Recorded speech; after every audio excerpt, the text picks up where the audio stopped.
back to part 6 of the Telecaster student build.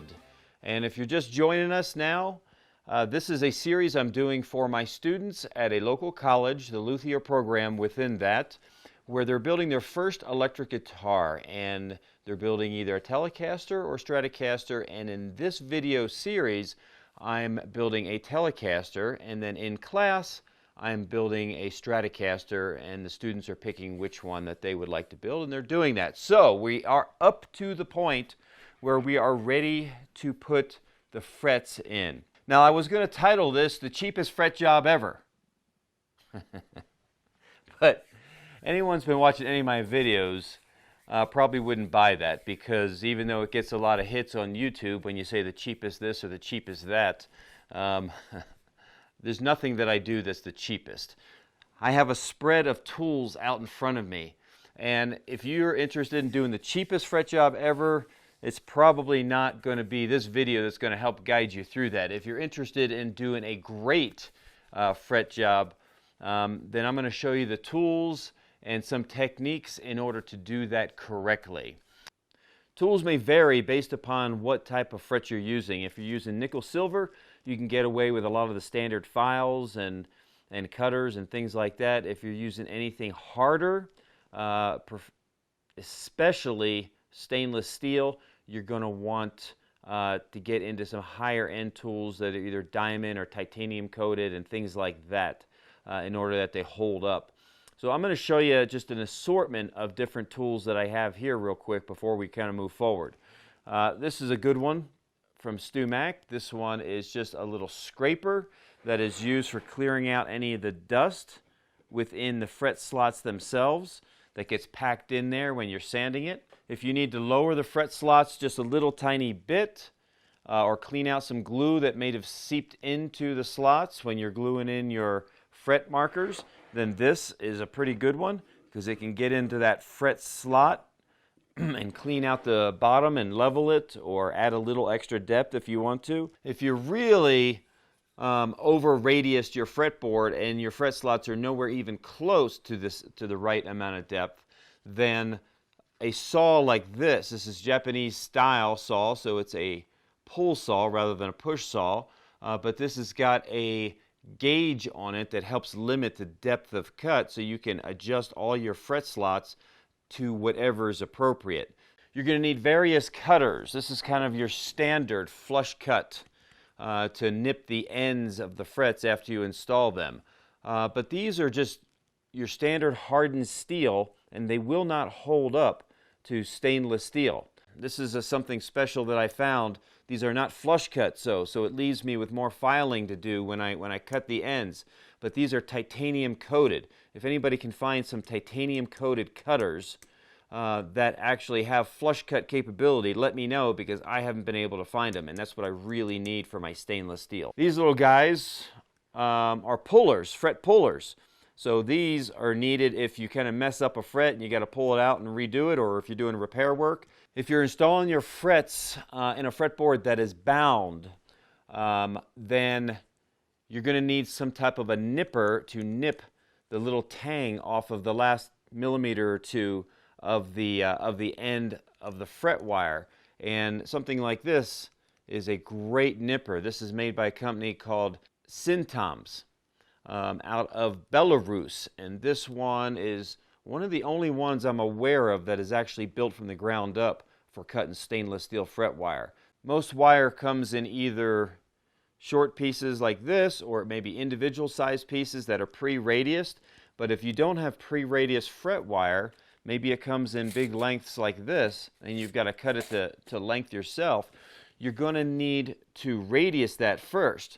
Now, this is a radiusing jig that you just put into a clamp, and then you slide it through. You can adjust what kind of radius it is. There's a bunch of gauges, both radius gauges. This is a little tiny gauge that helps me check the fret slot itself to make sure that it's deep enough before I install the fret wire. And the way that I install the frets myself is I secure them with a few drops of super glue, little CA. So I have always some of that handy. A fret hammer is handy to have, but I'm telling you, I do not install mine with a fret hammer. I install them with a fret press, and I just gently push them in until they're snug, and I hold them for a few seconds to let the CA drops that I put in each channel kind of solidify, and then I'm good. But I do start it out by tapping them in place on either end with this, just so that they're not all squirrely when I go over to the press. When you are leveling and crowning your frets, you're going to need an assortment of files. So you're going to need a crowning file. That crowning file could look something like this here. These actually are diamond because I work with stainless steel so much that I need diamond tools. These are also diamond. And there's regular files if you're just working with nickel silver that are a lot less expensive and will do a perfectly fine job. A lot of people like to use an angled file like this to chamfer the edges of the fret ends. I like to use a diamond flat file like this, and I will turn my hand to the angle that I need to create that bevel that I want. Generally speaking, I create a little less bevel than what those standard tools create. That's why I do it by hand. A little file like this that's got safety edges so that you can kind of just roll over the ends of the fret and just kind of take off that little tiny burr. The other thing is a little tiny file set. Mainly I'm using the triangle file out of these, and I'm going to go through and just chamfer the edges of the slots a little tiny bit. I think I covered all of the tools that I use in a typical fret job, and I don't know how much money this represents, but it is not cheap. If you're doing one repair job on a guitar for yourself, in order to buy the right tools, you might as well pay somebody to do the work for you. If you're looking to get into this and you're going to do multiple jobs, then buy the right tools, buy good tools, quality tools that are going to last and they're going to perform well. Let's talk about fret wire itself.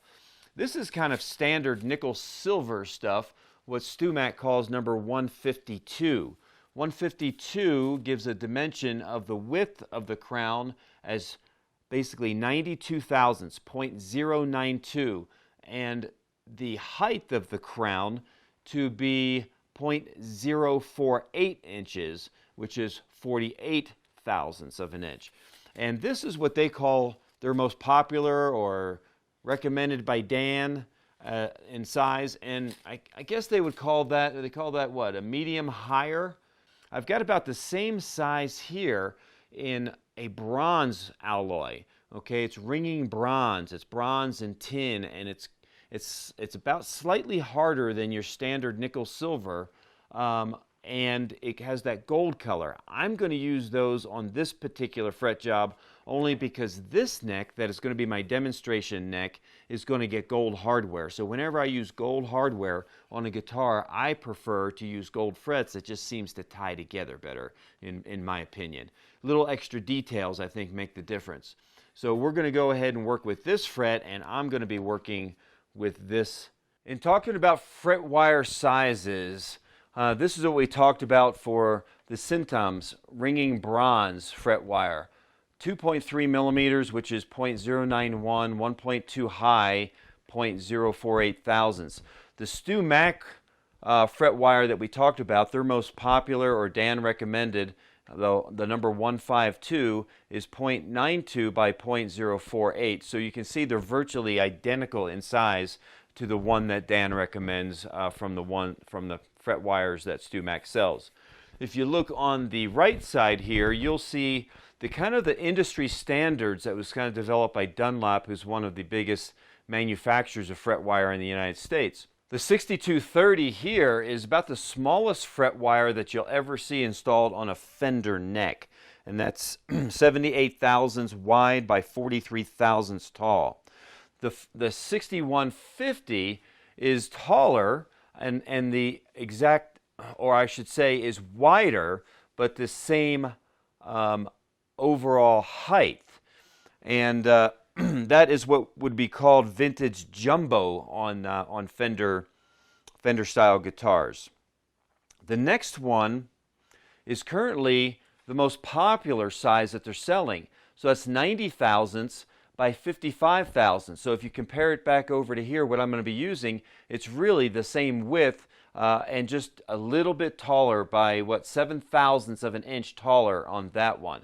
The next one we see is referred to as jumbo, and that's the largest fret wire available. It's 110 thousandths wide by the same 55 thousandths tall. And the last one on the list is what would be considered medium jumbo. First step that we're going to want to do at the beginning of the fret job is really just to make sure all these slots are clear. So I'm going to take this tool and I'm going to work ever so carefully. You don't want it jumping out of the slot. That'll scratch your neck and you're now back to the drawing board and trying to sand those scratches back out. The next step is to figure out if we have proper clearance. Now, depending upon what your radius is, this little gauge here has different sides that you would use. And you see there's two lines. I'm not sure if you can see that, but there's two lines around the perimeter of this. And typically, as long as the first line is buried, you're doing good. And I'm going to check on the edges and make sure that I have the appropriate clearance. If I see where I don't, I'm going to take a tool like this tool that we showed and go to that fret and see if I can't just get a little extra clearance. So if you've really messed up these and it's nowhere near deep enough, this is the best tool for the job. It's got that little 20 thousandths kerf blade and it's got this stop on it, which I've now adjusted to about 1.7 on a depth. And now I can take that nice and easy. Now that we got all the fret slots to the appropriate depth, this is the time for the triangle file. Little tiny file, just to barely chamfer the corners of each of those fret slots. You're not looking to take off a whole lot. I'm going to do whatever, 2 or 3 swipes nice and evenly around there, and that's all I'm going to do.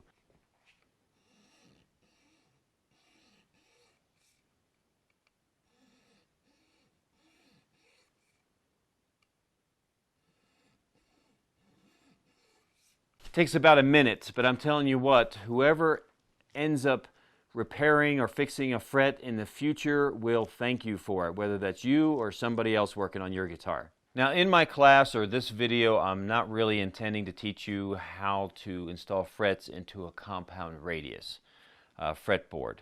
But I will go and at least say this, that the harder the material, the more you have to be accurate with the radius of the frets prior to installing them. So for instance, if I'm working with stainless steel, I want my fret wire to be as close to dead accurate of the radius because there's more spring back with the stainless steel. Again, I'm not teaching stainless steel in this particular episode or in the class for the basic first-time learners. The advanced class in the fall is when I'm going to teach working with metals like stainless steel, maybe even titanium. But I will say, because I am working on a compound radius here, I will need to match it slightly. Now, the fret wire that I'm using is not as hard as stainless steel, so it is more malleable, so it's more forgiving, so I can press it in nicely, even if the curvature is not perfect. But a quick way that I've done in the past, and I've showed this in other videos, is just go to your CAD program and print out a little chart, and that chart can have different radiuses on there, and you can know how to adjust it down to what radius you want.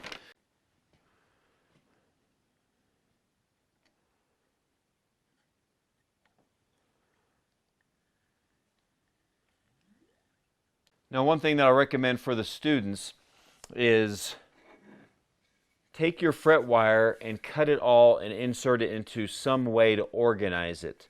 Typically what I'll do is I'll start with the 21st, in this case 22nd fret, and I'll work my way up. That way, if you cut a fret too short for that fret, it will probably fit in one of the ones further down the neck, and so you don't have to waste a fret. So that's a good technique. Again, not teaching compound radius, but again, if you are going to work on that, you are going to need multiple calls for the fret press itself. And I just happen to have a set that goes from flat, used a lot on classical guitars, to 20-inch radius, which is pretty flat of a radius, all the way down to 6 and everything in between.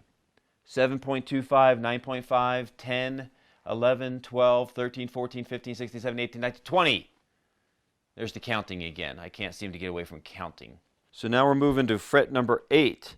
And I'm just going to lay that across there so it's slightly proud on the back end, and then grab it. Now remember, since these are not flush cutting, I've got another extra millimeter or two to play with on that end.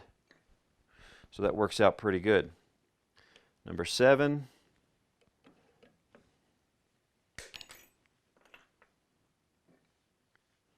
We'll move up to number 6.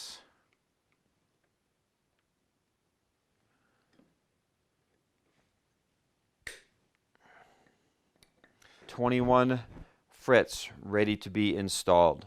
We're going to start installing the frets from the 21st fret all the way up to the 1st fret. And we're going to go in that order. I am going to use a little CA glue. This is not ultra thin. It's thin, but not the thinnest. Now, one thing I would recommend is never leave a bottle just open on that table like that, because you'll knock it over and spill it all over the place. So I'm going to put it in my little tape holder dispenser, and that should keep it from falling down.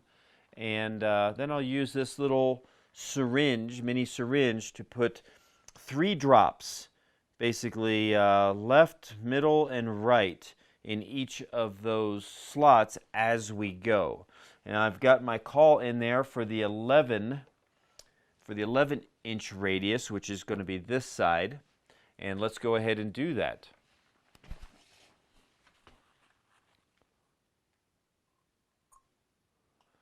It's not much glue.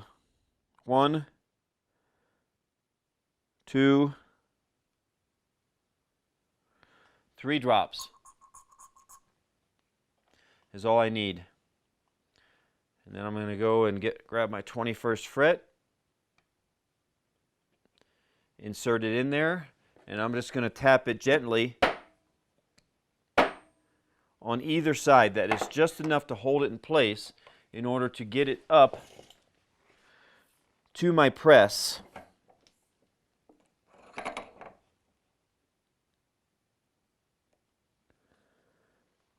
And put the squeeze on it. So I'm going to hold it for about 5 seconds or so, let that glue do its thing, but the press is really seating it in there. And the last thing that I'm going to do is take a little bit of acetone.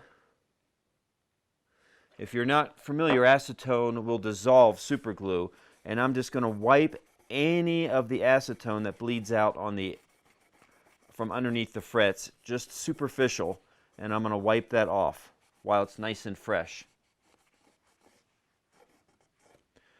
It'll evaporate very quickly. If you don't get to it in time, you'll have to kind of scrape it with a razor blade or something, but it should come off for you if you're doing one at a time pretty quickly. Okay, there's 1 fret.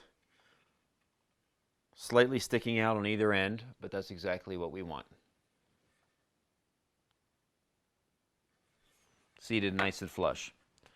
All right, you want to watch it again before I go into fast mode? Let's do it one more time. 1, 2, 3 drops. 20th fret.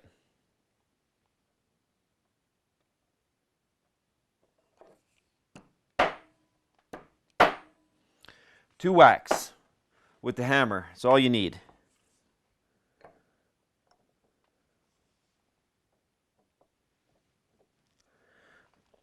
So there we go. 2 frets. Bronze from Cintoms. Perfectly installed. We're going to go in fast mode now because this is extremely repetitive. But just to show you the entire process in action, we'll go super fast all the way up to the last fret.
That total process was probably 30 minutes.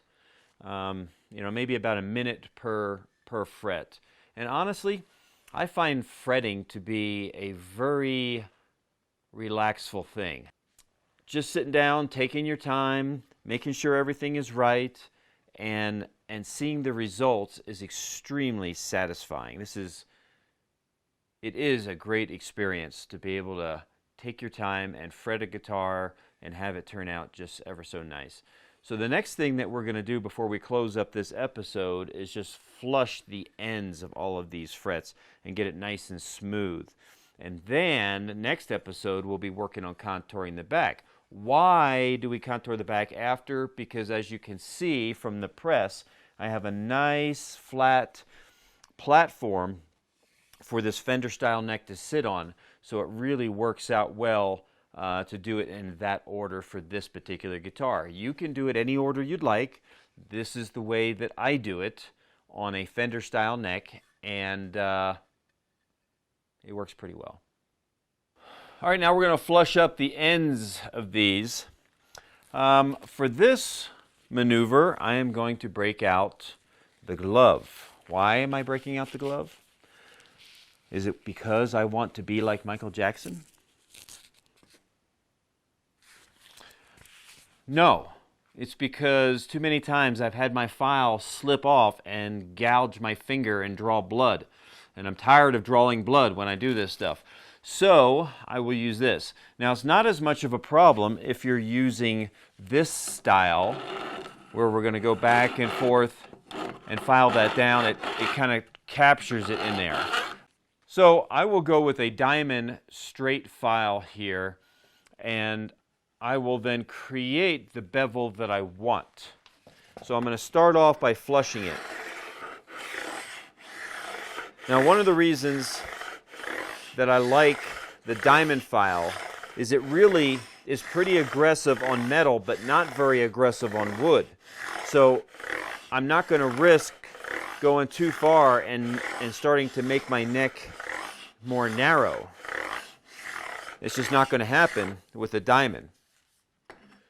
It just does not want to cut wood as well as metal. So it works great. So when I get it where I can just stop hearing, can you hear that? I can barely hear any of the metal anymore.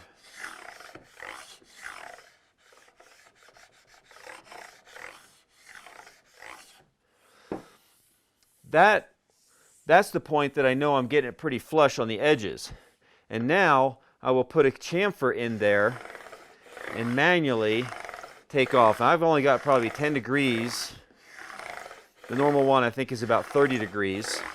And I may take this up to about 20 degrees.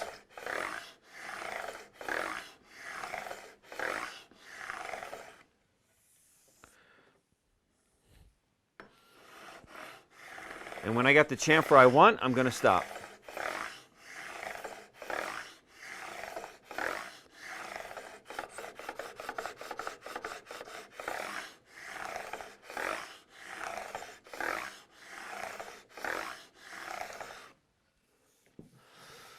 Now your first time doing it, probably best to do it with this block. Controlling that angle takes a little bit of practice. It's not hard, but once you've done a few necks, you can get the hang of it. The question becomes, when do you stop filing? Well, you stop filing when it's flush on the edge. And I like to chamfer until I see just the very corner of that fretboard begin to get a chamfer on it.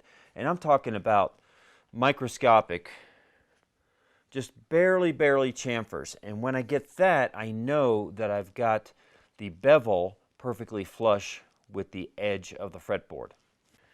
If you got any of the fret slots still exposed after the fret is totally seated, I had a fraction of a millimeter, now's a good time to install a drop of ultra-thin CA, because there's a little bit of dust that has kind of been packed into there from the filing. We'll let that CA wick in a little bit, and then I'm just going to wipe off the excess.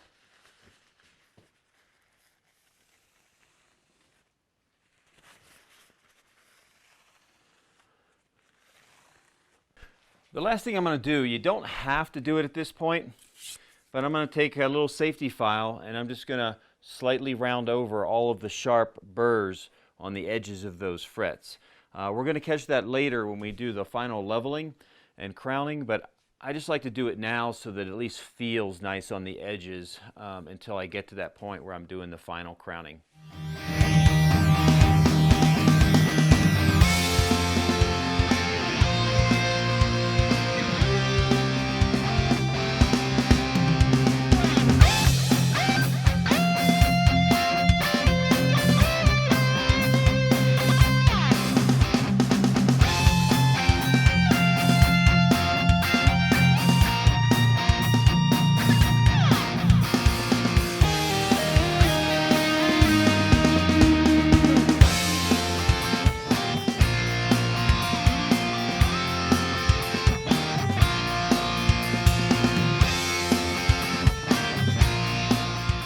All right, students, YouTube universe, what questions do you have? Pretty straightforward, very methodical. Certain tools are very important. I prefer the press. Makes it really nice, makes it easy, makes it relaxing to fret. So the gold one is just done. So this is looking pretty sharp here.